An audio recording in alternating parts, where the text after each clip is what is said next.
Sige lang.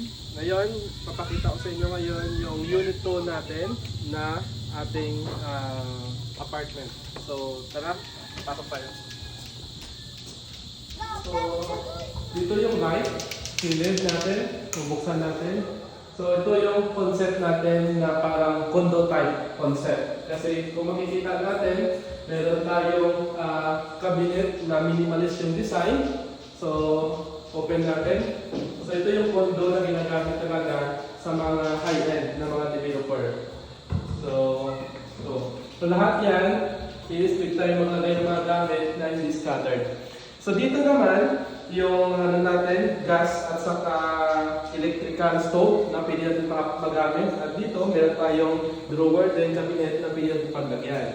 The good thing is, meron tayong mga cabinet dito na or drawer na lagyan natin mga gamit like sala, tinidor, baso, at dito yung kitchen sink natin na pwede tayo maghugas ng pinggan.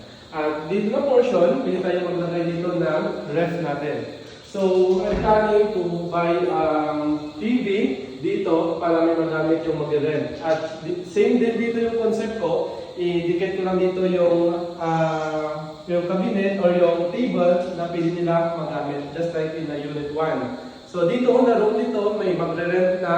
Siguro this week sila magsa-start. So yun yung mga magre-rent na ngayon.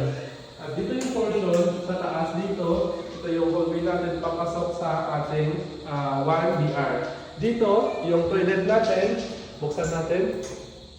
Sa toilet naman, yung malagaan, meron siyang exhaust kasi wala siyang bintana. Katulad sa unit 1, nakikita natin na meron siyang window na labas yung hangin. So, since nawala, nagpaglagay tayo dito ng exhaust fan. So, daylight yung ginamit natin para maganda yung tingnan. At ito yung toilet natin. So, gumagana na ito lahat. So, yung shower area natin, buksan na natin ito. So, lahat yan gumagana.